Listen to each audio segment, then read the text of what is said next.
Here's a continuation of design arguments for God's existence. We already introduced design arguments in the last video, and we went over Hume's design argument. Now we will go over the fine-tuning argument for God's existence. What is the fine-tuning argument? What is the fine-tuning of the universe? Well, the fine-tuning of the universe is that the universe is balanced on a razor's edge for life to exist. The idea being that if anything, if any of a certain key sort of constants, physical constants within physics, were slightly different, then the universe would be incapable of supporting life. And the fine-tuning of the universe is not controversial. Physicists hold to this. It was developed in the 1980s by some atheistic sort of physicists, and it's been generally accepted in the scientific community that the universe is balanced on a razor's edge for life to exist. Here are some quotes, one from the Stanford Encyclopedia of Philosophy. Even an extraordinarily small change in one of the many key parameters in the laws of physics would have made life impossible anywhere in the universe. And Stephen Hawking, a universe like ours with galaxies and stars is actually quite unlikely. If one considers the possible constants and laws that could have emerged, the odds against a universe that has produced life like ours are immense. So it's not really controversial. It's accepted within the scientific community. That's the fine-tuning of the universe. And on this argument, the fine-tuning argument, which we haven't yet seen, I recommend reading Robin Collins' The Fine-Tuning Design Argument. He's one of the pioneers of the fine-tuning argument. And here it is. And this is from Roger White's The Fine-Tuning Argument. If a fact E that we observe stands in need of an explanation, hypothesis H provides a satisfactory explanation of E, and one that is better than any alternative explanations available, then E provides significant evidential support for H. Okay, that's a mouthful. What does it mean? Let me give you an example to sort of explain the principle. And let me note that this principle isn't controversial either. It's a principle of rationality regarding when certain key pieces of information or evidence support a hypothesis. Okay, suppose that you're driving into your city and you see a hill, and on the hill, flowers spell out, let's say Denver. Welcome to Denver, have a nice day, right? And it's huge. It's like thousands upon thousands of individual flowers. That's our fact. That's our fact E. We're observing it. Does it stand in need of an explanation? Why, yes. Well, provide some meaningful bit of information in a natural sort of context, right? So what are some hypotheses? Well, one hypothesis is that it happened by chance, right? That the flowers just happened to be arranged through natural means in a way so as to spell welcome to Denver, have a nice day, and in fact, you're driving into Denver. Another hypothesis is that the flowers must have grown in that arrangement. There was no other possible arrangement for the flowers to grow in. And then a final hypothesis is design, that there was a designer, say some florist, who sketched this out and made it happen and now tends it. So the fact is that the flowers on the hill spell out welcome to Denver, have a nice day, and we've got three possible explanations. Let's consider the design hypothesis. Does the design hypothesis provide a satisfactory explanation of the data? Yes. That a florist went up there, planted the flowers, or is tending them in order to produce the statement, welcome to Denver, have a nice day. That's a satisfactory explanation. It leaves nothing unexplained. It's very plausible. Is it better than any alternative explanation available? Well, let's just consider the two explanations that I brought forward, in addition to design, chance and necessity. Well, chance is obviously wildly implausible. It wouldn't be rational to believe that the flowers came to be arranged that way by chance. And what about necessity? Of course, the flowers could have been arranged in some other way, some random distribution of flowers, or it could have spelled something else. And so yes, the design hypothesis provides a satisfactory explanation of the data, and it's better than any alternative that we've considered. Of course, you could consider other alternatives, which is fine, but I don't think you're going to come up with a better explanation than design for the flowers on the hill. Well, if all that's the case, then the fact that the flowers spell that out, that provides evidence that there was a florist who designed it that way. I mean, and not necessarily a professional florist, just any intelligent being designed it that way. 2, that our universe is hospitable to life stands in need of an explanation. So the odds against a universe that is hospitable to life are tremendous, right? You can read that article by Robin Collins. He gives some of the numbers. It's mind-boggling. Does this need explanation?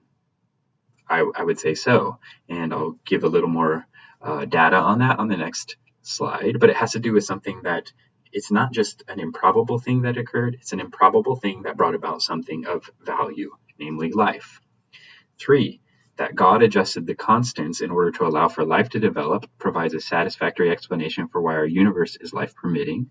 That seems right. That explains the data. It leaves nothing unexplained.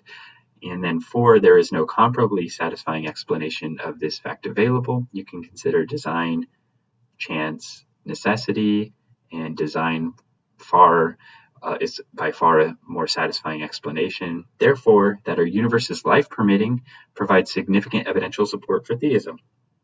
So let's look at some of the premises. 2, that our universe is hospitable to life stands in need of an explanation.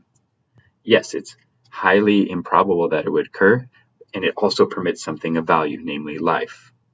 And let's compare this to a random string of Scrabble tiles. If I take 100 Scrabble tiles, I throw them out on the ground, and they just in some random distribution, there's really no need to provide some special explanation. Just chance or the physics and whatever would be adequate. However, if I took the same Scrabble tiles, I threw them out, and they spelled out some phrase from Shakespeare, oh my gosh, like I'm going to contact Mulder and Scully, like something sort of strange happened here, and we want to find out what, right? So just because something's highly improbable, it doesn't mean it needs any sort of special explanation. Improbable things happen all the time. The very arrangement of the milk when you spill it, like the route that you took to work is highly improbable given all other possible routes. But nothing really, like sort of demands an explanation in those things. I guess the work example does. You're trying to take the fastest route to work. But when it comes to like the Scrabble tile spelling out a line from Shakespeare, that's highly improbable, and it brings about something meaningful. And so, yes, chance doesn't do it. Like, you need some sort of special explanation.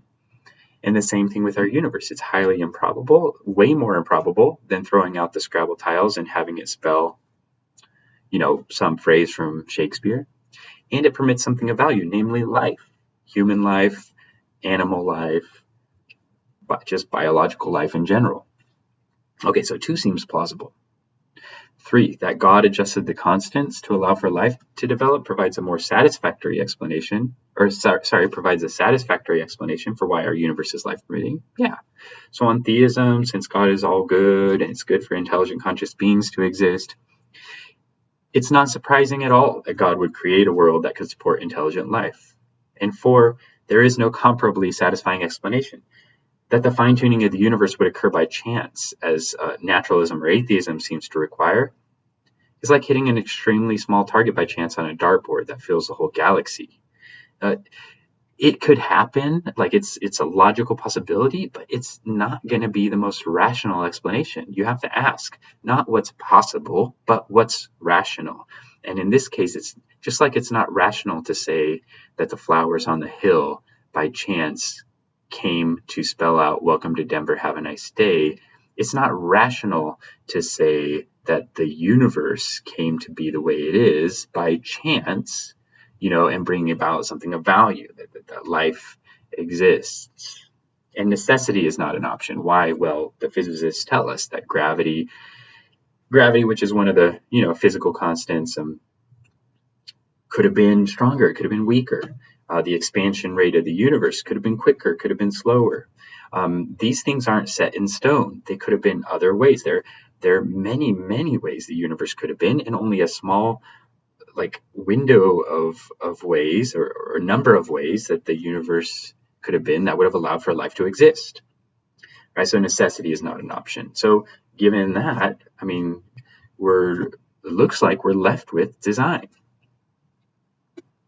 So what do you think of the fine-tuning argument? I want to hear in the comments. Do you think it's a good argument or bad argument? Or maybe you're not sure. Or maybe you think it's somewhere in between, it has something going for it, but there are some criticisms. Let's look at an objection to the fine-tuning argument. And I would say that this is the objection, the one objection to the strong objection to the fine-tuning argument. There are others, but at least for me, I don't find them in any way to be convincing. So this objection is to premise 2. Recall that premise 2 says that our universe is hospitable to life, stands in need of an explanation. So this objection is trying to show that that's false, that premise 2 is false. Anytime we're analyzing an argument, we're trying to show either that the conclusion doesn't follow or that the premises are not true. Of course, there's this whole category of informal fallacies, but I won't discuss that here. You can watch my videos on that. So perhaps there are a very large or even infinite number of universes, and they are each different from each other, and they're produced by a physical universe generator. Many of these wouldn't be fine-tuned, but in at least one universe, the constants of physics would be like ours and would be life-permitting. So given this, the probability that there would be a universe like ours is very high, maybe even certain if there are an infinite number of universes, and there's no need to appeal to a designer. Okay, so the probability may be even 1, right? And if it's 1, then it's necessary that there would be a finely tuned universe, and therefore we don't need to appeal to God in order to explain. Let me give you an analogy to sort of get at this. Suppose that we had a drawing for 30 people, and everyone put their name in the hat, and I said, we're all going out to dinner, and whose name I draw, I'm going to pay for that person's dinner. Okay, so I draw a name, and it's Frank, and I'm like, hey, Frank, you won. Well, we might be surprised that Frank won. He had a 1 in 30 chance. But what we shouldn't be surprised at is that somebody or other won, that anyone won at all. It was a guarantee, because that was part of the rules. I was going to pull a name out of the hat. So as an analogy to the multiverse hypothesis, here's how things go. So just as in the drawing example, one person was going to win, in the multiverse example or hypothesis, one universe was going to win. One of them was going to be fine-tuned because there are infinite number or even just a very large number, trillions, and they're different from each other. So the odds are high or even certain that one of them would win, just like the odds were certain. There's 1 in 1 chance that somebody was going to win in that drawing. So then maybe God still created it, but this argument is undercut. It doesn't really bring you to the conclusion that God did create and design the universe. Okay, so here's how I would respond to the fine-tuning, the multiverse hypothesis. Actually, I would respond in a couple of different ways. Number 1, you can ask, where did this multiverse generator come from? Has it always been there? What's the explanation for its existence? And that gets at the cosmological argument, and you can watch my videos on that as well. It gets at the question of why is there something rather than nothing, and we want to know, is this universe generator a good candidate for being sort of the unique being that brings all other things into being, the self-existent being? And I would think that if the universe generator is contingent, and has contingent parts arranged in a contingent way, then it's not a good candidate for being the self-existent being, because the self-existent being must exist. It has to exist from all of eternity, and its existence is explained by its own nature. Okay. And then the second thing is this universe generator. The physicists tell us that on the various models of the universe generator, that it must be fine-tuned in order to produce universes. Okay. Just like the universe, our universe is fine-tuned for life. This would be fine-tuned to produce universes. And then you can ask why. How did it come to be so delicately put together in order to produce universes? And for that, either it's just a brute fact, got lucky, or some intelligent being kind of tinkered with it, right, to allow for it to produce universes. Okay, so the crux of it is, I don't think the appeal to the multiverse gets us anywhere. It just pushes the problem back, right? Maybe it allows us to explain why our universe, how our universe got here, and why it's fine-tuned, but it doesn't explain where the universe generator came from and why that's fine-tuned. Okay, so that's the fine-tuning argument. Read all about it in Robin Collins' article, or Roger White's The Fine-Tuning Argument. It's a very clear reading there. So, all right, thank you very much.